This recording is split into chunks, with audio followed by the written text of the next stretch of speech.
Welcome back, Officer Republic. It's Course Honorable Police Chief APGAINS. Today we're going to talk about a couple of teams that are going to be important for upcoming Grand Arenas. Some of them are teams that I need to improve as well, but a lot of them are teams that I've noticed in the Patreon Discord when people are using the Cube roster review function to figure out what teams they're missing to kind of improve their roster.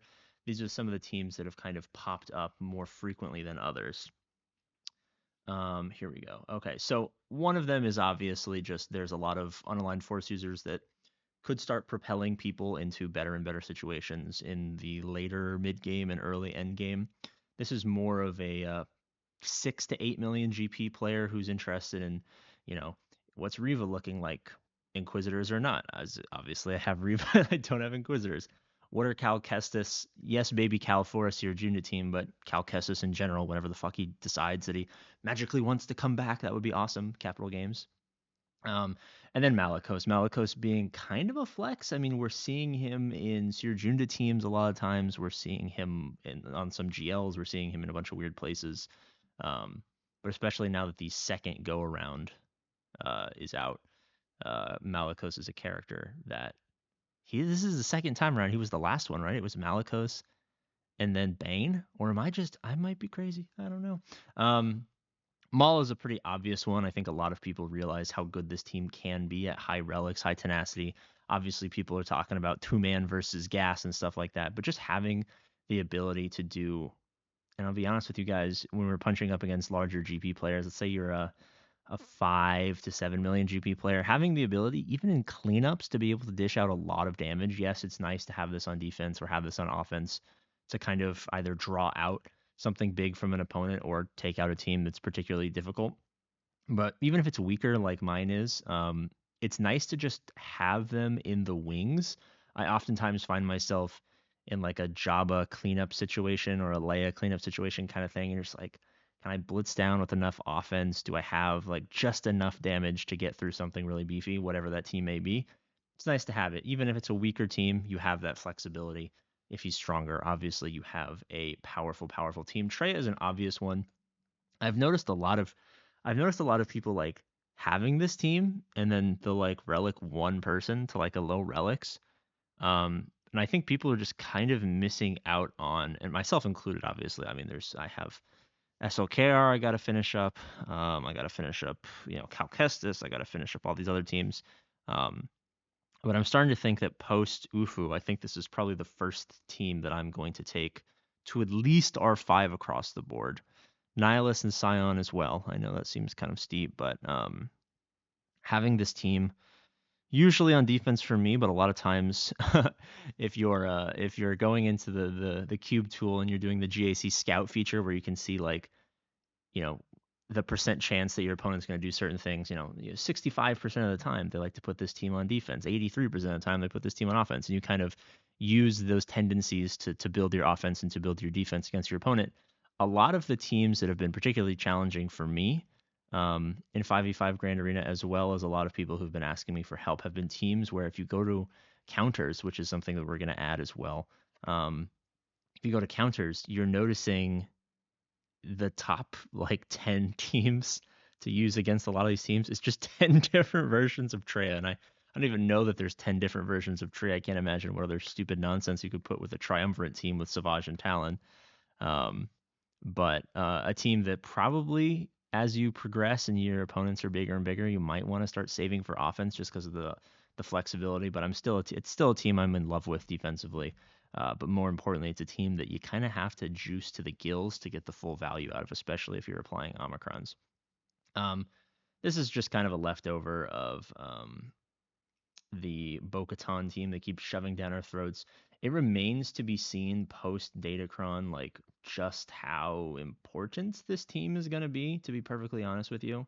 Um, I'm not like super invested in this squad, to be perfectly honest. It's good. The Datacron makes it god tier. It's going to be a requirement for this like bonus zone. I imagine we're going to have a bunch of other content that's going to involve Mandalorians as well. So it's like you're going to get a value out of it.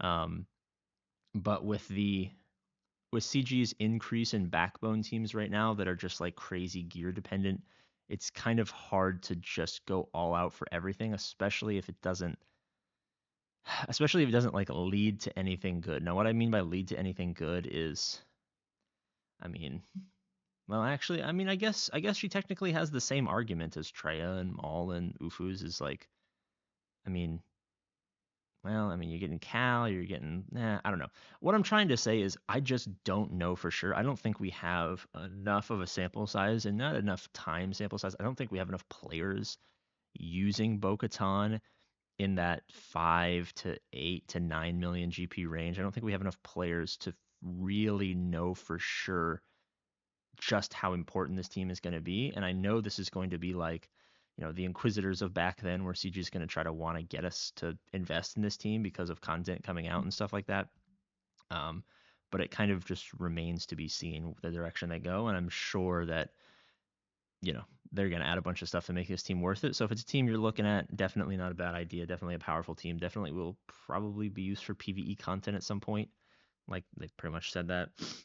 It's just not a team that I'm super interested in. Zori is a quick one. I've noticed a lot of people, especially post Lightspeed, have a full Ray team and all of the characters are 5 but don't have Zori, myself included. For me, it's obviously just a matter of priorities, but for a lot of people, I've noticed a lot of people are like in between farms, and this is a quick one where you can get a good solid defensive backbone team. Um, Last couple ones, I'm just going to kind of do them all at once. A lot of people, I mean, maybe a little bit more Imperial Troopers, but not really a huge thing. Same thing with some sort of Gideon amalgamation. Probably not going to be that useful. Iden is a character and a ship and a team that a lot of people need to bring up. Same with a lot of Bad Batch. We talked about them recently, and Marin as well. But the real one I want to kind of hammer in is this team right here. This team is in that like weird spot where like it draws out just enough. There's just enough easy counters for it on defense that are like slightly annoying to where it's useful just if you're trying to do like a front back bait versus someone. That sounded really, you guys know what I meant by that. Sorry, that sounded weird. But one thing that I've been kind of thinking about experimenting with is, since I go full defense against the big boy whales that I face, saving it for offense a little bit, maybe, and trying to figure out a good, useful way to use it or split it up, or I'm not really sure. Um, but definitely this one's kind of a head scratcher for me where I'm trying to figure out what the best possibility is. And I think what's happening a lot of times, especially in 5v5, because 3v3, you guys know I don't have a ton of free time or a ton of will to live, and 3v3 is not something I'm super invested in. But I love 5v5. Always have, always will. I think if I notice that it's useful against certain teams, particularly, and then I notice when I do a GAC scout on my opponent that they have, like an 80+% chance of using those teams on defense, this might be a team I flex over to offense. I'm not entirely sure. I think I still need a little bit of experimentation. But if any of these teams are teams that you guys have and you have some opinions on, let me know in the comment section. If they're teams that you're thinking about farming, tell me why. As always, I love you, and I will see you later. Bye-bye.